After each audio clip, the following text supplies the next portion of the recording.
Traveler, Paimon. I suppose your story is ready. Yep. How about you?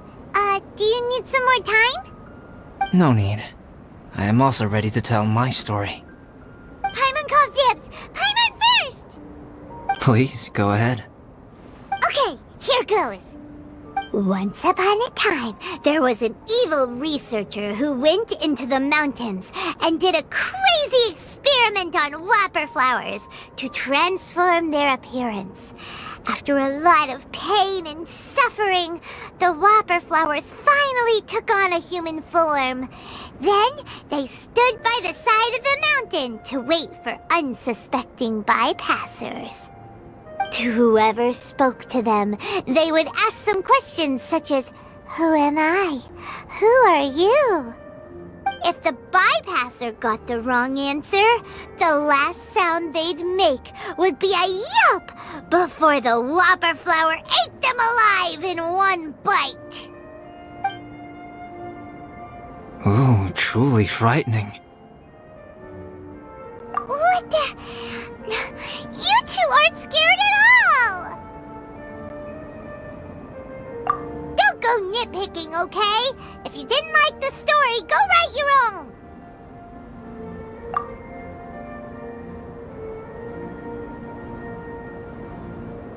In other words, the whopper flowers would ambush and then completely replace their victims.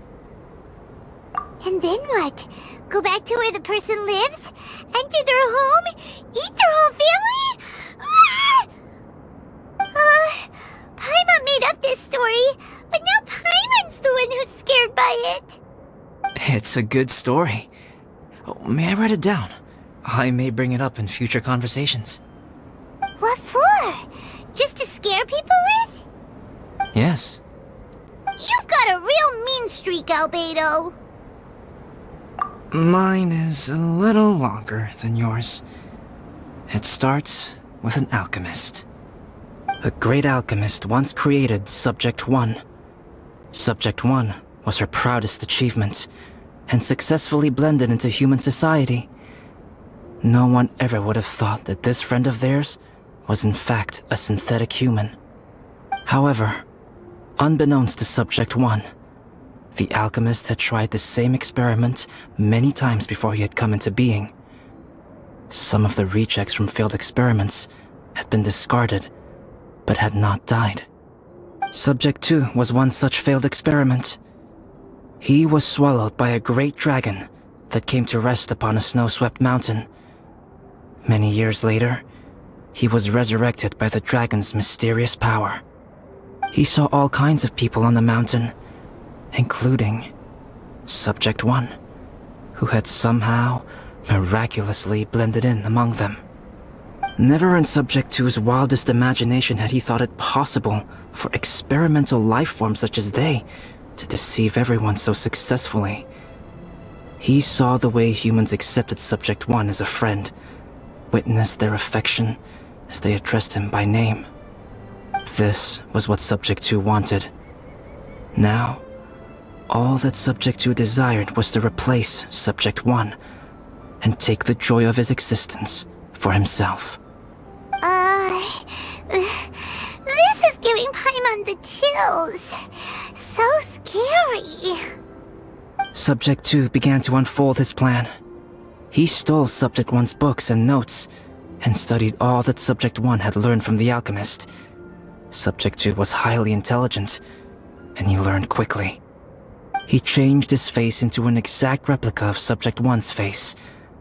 Then, he found a plant with mimicry capabilities and transformed it using dragon blood and alchemy. And so, not only did Subject 2 transform his own appearance to perfectly match that of Subject 1, he also created a third entity, Subject 3. What? There's 3 of them now? But Subject 2 wanted to become a perfected human. So, he erased a mark in both his and Subject 3's necks, for these marks were symbols of imperfection. In my view, it was probably a subconscious act, an instinct.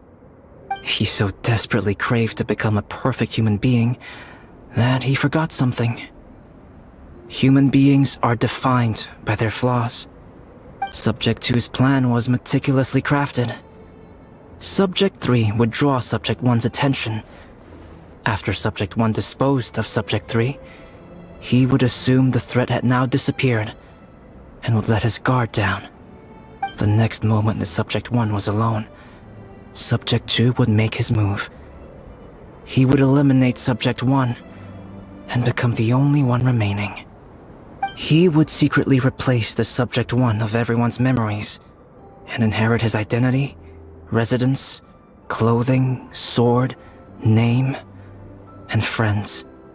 People would have no idea that the individual they knew had become somebody else from one day to the next. This is way too scary. Paimon's never gonna be able to trust anyone again. But just before Subject 2 could carry out his plan, a unique stranger entered the mix. Subject 2 tried to make contact with this person, but found that they could somehow sense he was different from Subject 1. What's wrong? Are you scared? What happened then? What happened to the stranger? He became a new stage in Subject 2's plan. One more person that Subject 2 had to dispose of. It's as if there were 3 identical roses in a garden. Only one of the 3 was a fine specimen, while the other 2 were defective specimens that bore poisonous thorns. In all the world, only the gardener who tended to them could tell which was the good specimen. People do not like poisonous plants. Only a perfect rose can fetch a high price.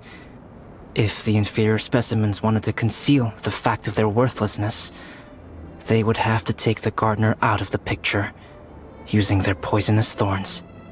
This is exactly what Subject 2 was thinking. So, he hid in the shadows and waited patiently. Maybe soon, he would get his chance to become truly human.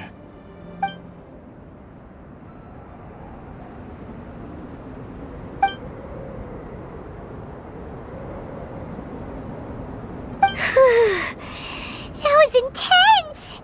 So what happened after that? Did Subject 2's plan succeed? Paimon can't bear thinking about it. Fortunately, it is just a story. And even in this story, Subject 2 did not succeed. But you can never let your guard down on Dragonspine. Monsters mutated with Durin's power and blood are also creatures of Rhine-Daughter, just like me. You must beware of all such creatures. I'm glad to hear that. It's okay. I know what I am. You and I are both different, so there is no need for me to hide the truth from you. The only thing is that sometimes, when I think about how mighty the power of alchemy is, I feel so small. As beings who set foot in this world, how arrogant are we in desiring to control our destiny, and in desiring to create? Is creation an arrogant act, traveler? If not, why do we call the ones that created us and control us gods? If it is, then what qualifies us to call ourselves creators? How far must we take our reverence and respect, and what purpose does it serve? Nothing special, but whenever I think about it, I feel a twinge of grief. Poor Albedo. Hello? Traveler? Are you here? Hey, is that Amber? Thought we might find you here. We're here to deliver a message from Cyrus. There's gonna be a big event down at the base camp, and they want you there too, Traveler. Winter camp is nearing its end. Apparently, even provisional instructors are required to attend. Looks like we need to go, Albedo. Bye for now. Then I won't keep you. I have some things to attend to here, so forgive me for not seeing you down. Don't worry about it. There have been no issues getting up and down the mountain recently. Is everyone ready? Let's not keep them waiting.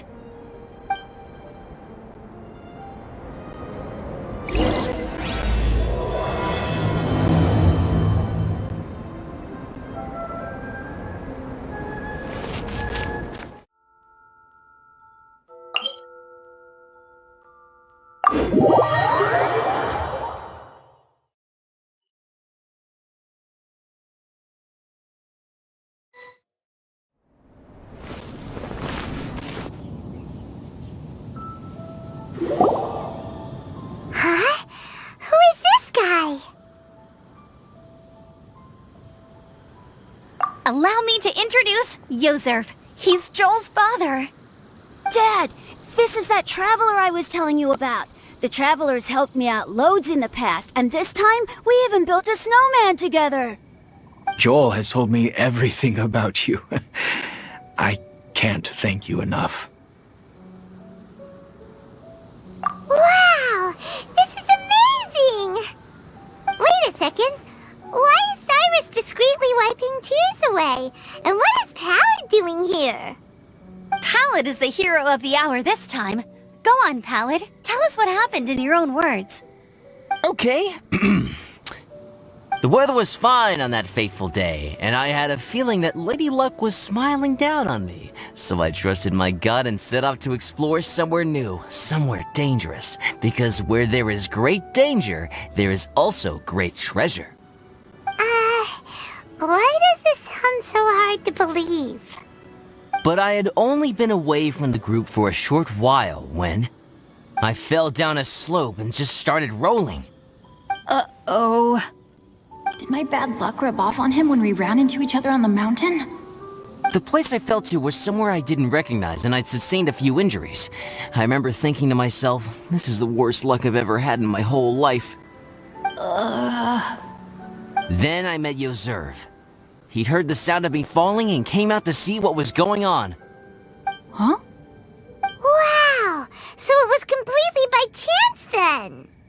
I thought he must have been someone from the Adventurers Guild here for the event, but after a few words of conversation, it was clear that he was having memory problems. He didn't even know his own name. The temperature was freezing, and there was no time to deal with all that there and then, so I convinced him to come back to the camp with me and figure everything else out after we got there. We got back to the camp, ran into Joel, and the moment he saw him, he froze for a second with this completely stunned expression on his face, and then he started crying out, "Dad! Dad!" That's when Yozerf suddenly started to remember. My memory has still not fully recovered, but Joel and his mother, they are the only ones that I will not, no, that I cannot forget. Daddy. Daddy's right here, Joel. Daddy's right here. Yozerf, don't you remember anything else at all? The poor princess? Feeding the foxes? I'm sorry. I have no recollection. Maybe it's because of the head trauma. I'm not sure. I woke up and found myself covered in blood. My things were gone, and there was nothing to indicate who I was or how I got there. I crawled into a cave and settled in for a slow recovery. After my legs and feet were a little better, my hunting skills were what kept me alive. Dad, I was so worried about you. I'm all right now, Joel. Oh, don't cry. Daddy's not going anywhere.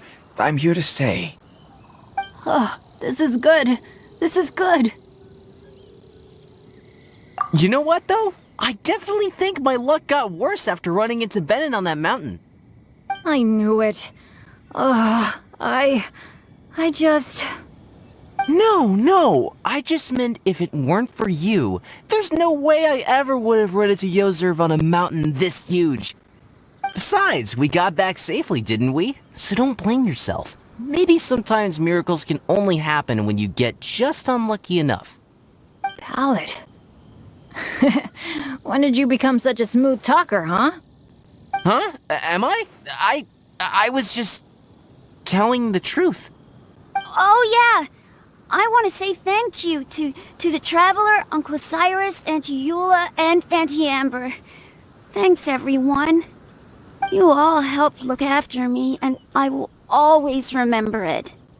But I guess I can't take the snowman with me, or it'll melt once it leaves Dragonspine. It's such a shame. Oh, I can help with that. One moment. Huh? Eula? Here, take this. It's powdered rime. Just add it to your snowman, and it will never melt. Wow! Really? Oh, this is awesome! You're the best, Auntie Eula! Dad, I have an unmeltable snowman now! How cool is that? How can I ever repay you all? Thank you all.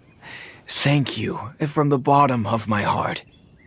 Dad, I want to go move the snowman. Can we do it now, please? Okay. I'll be leaving with Joel now. I'm sure I'll see you all another day. Very well, very well. It's time for Pallet and I to have another discussion concerning his breaches of adventurer discipline. Huh? But Cyrus, I think I kinda made up for my mistakes this time, you know? See you guys! Oh, I made this for you and Amber. Think of it as a winter souvenir. Aw, are you sure? This must be really important to you. Come on now, just take it. No need to make such a fuss. Wow! Now our snowman won't melt either! Great! You're welcome. Just keep it, that's all I ask. Amber and I have some business to attend to now. See you later.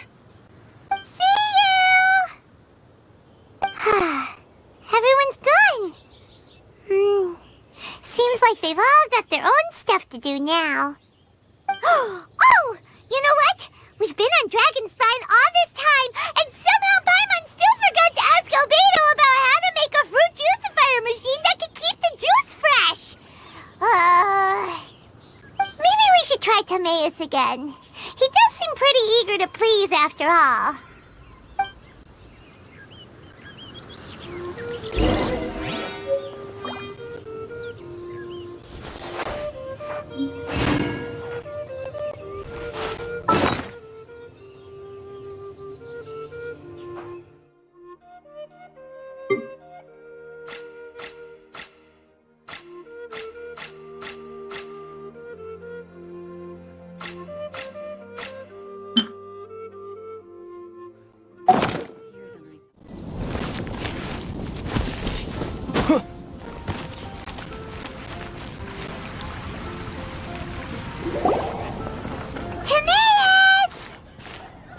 Traveler and Paimon, what can I do for you? Wait a minute. You've got that mischievous look on your face. Oh, you're not still thinking about that ridiculous juicer thing, are you? Timaeus, will you help us?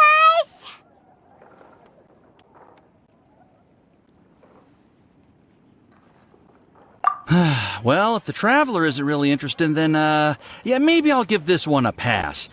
It's just the weirdest request ever.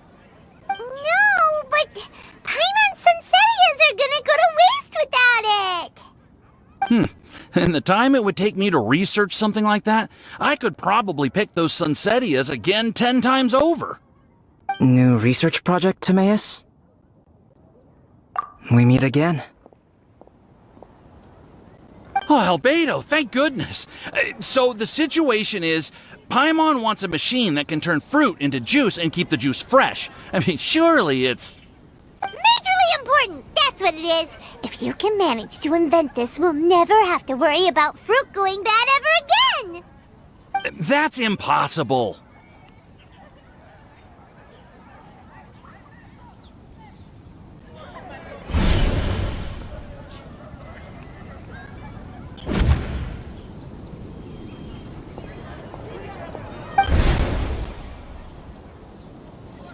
Turning fruit into juice is not hard, but keeping it fresh is more difficult. But if you simply want to keep the fruit from rotting, there are many ways to achieve this. Right, Traveler?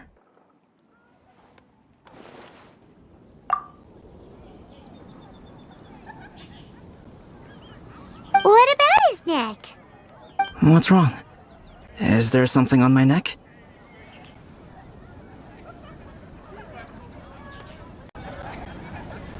From the look on your face, it's as if you thought I just played a practical joke on you that was in exceedingly poor taste.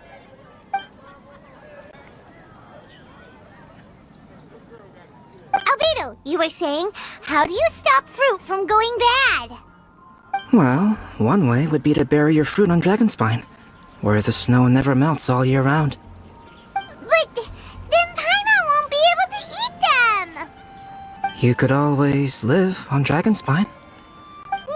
No, too cold for Paimon. Or you can give the fruit to me, and I would take it to Dragonspine for you. But since you don't like the cold, you'd have to send someone else to pick them up when you want them. This is where you come in, Traveler.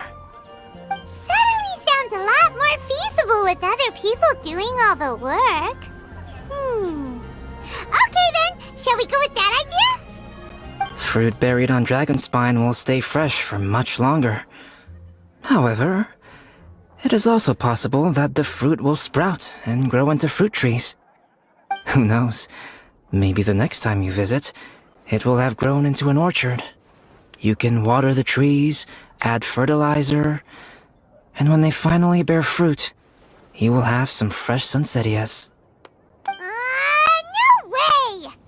Then Paimon will have to be a gardener! That's not the goal here. Oh? Well, I don't think being a gardener is so bad.